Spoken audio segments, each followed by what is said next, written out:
This is exciting. Little Shelley Irwin here to talk to big Chris Penney all about what's been happening here with your latest, shall I say, passion findings and news that you have to share with us. Tell me more a little bit about you. Talking about my passion, artifact collecting or Native American history has been my passion since I've been a kid. And I think about 20 years ago I found my first arrowhead. And it was a typical, flint arrowhead, pressure flake, beautiful point. And once you find a point, like the people I know, they become addicted. Not only about the artifact, but you start to think about the people that made it, the culture, what it was used for. So they represent, a very significant historical thing for me, and that's what's really cool about it. Recently we moved to the Comstock Park area, and there's a lot of land behind us, so naturally I'm back there looking for arrowheads. And during the course of that time, I'm finding all kinds of stuff that doesn't fit the typical archaeological paradigm. Rocks that are carved to look like animals and human faces and all these different things that made no sense to me. I had no idea what they were. I knew they were work. They showed those telltale signs of human manipulation that you see in typical artifacts, but it just didn't make any sense. Couldn't find out any information online. I searched for years to find the stuff.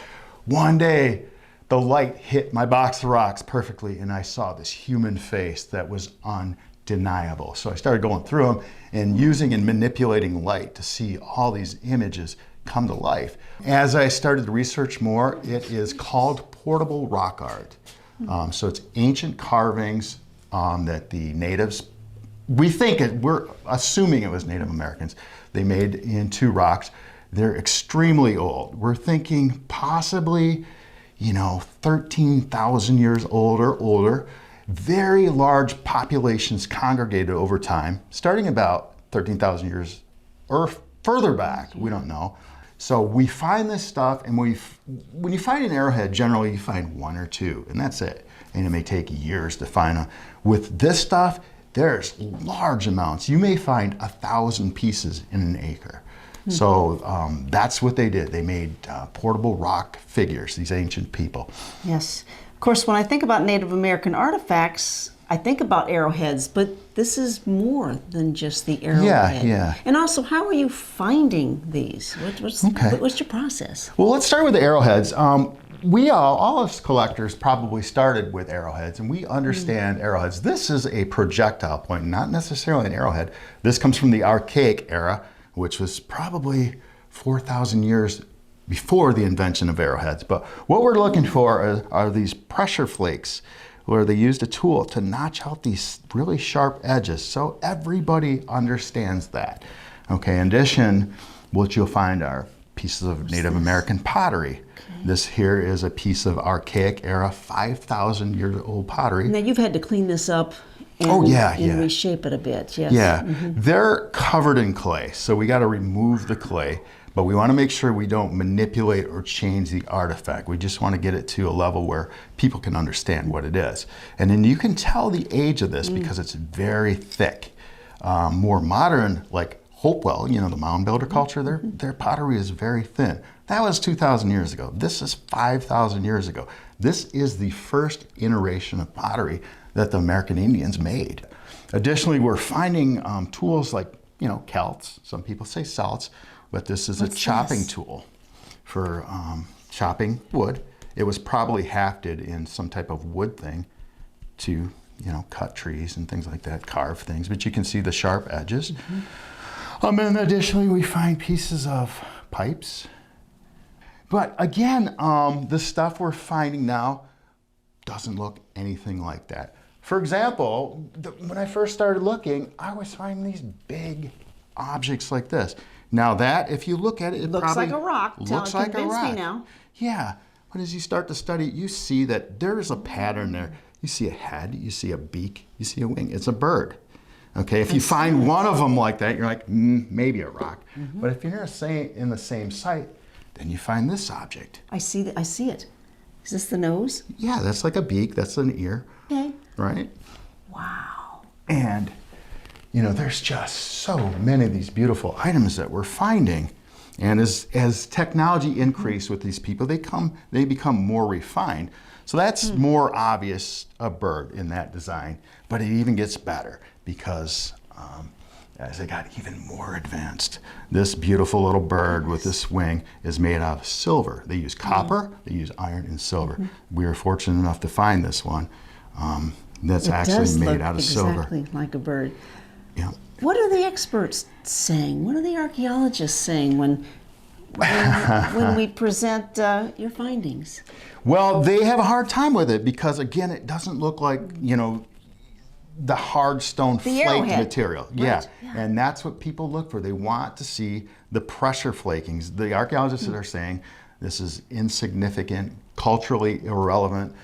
They use terms like pareidolia, where people see faces in images in stones and things like that. Like this, for example, a normal person would say, oh my God, that's just a rock. But if you examine see the face. there is a person, a human being's face carved in this rock. We see that a lot. There's also patterns that replicate themselves over and over again. We found this by Grand Valley State University. That's an animal of some sort. We see the eye, we see the ear, which, that's not saying a whole lot, but in Western Kentucky, almost identical. Yes. Would this have been then the people's art?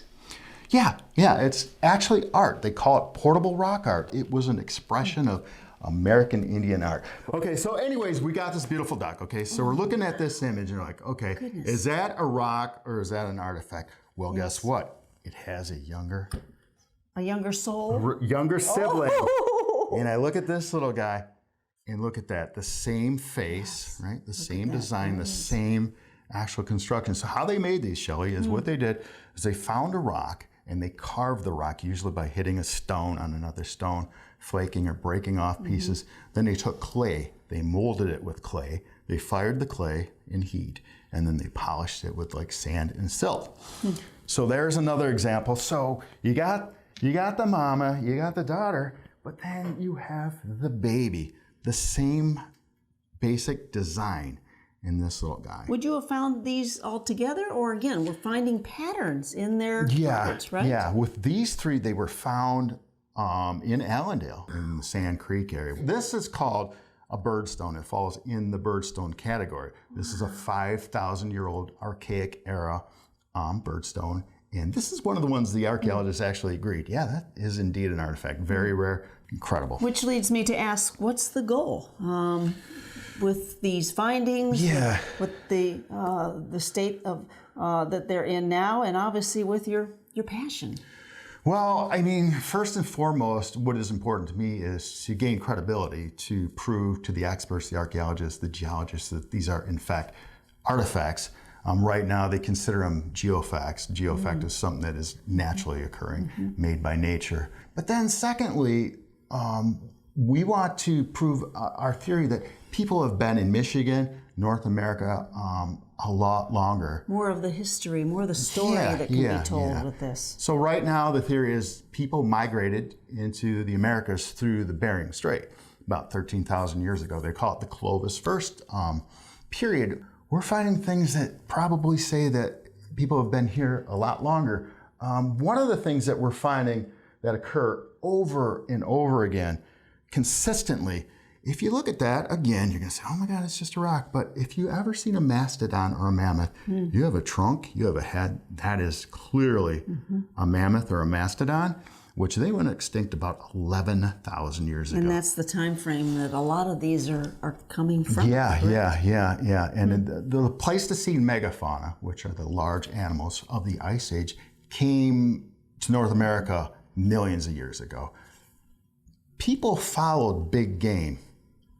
That's what they ate. So people probably came over much earlier than 13,000 years ago.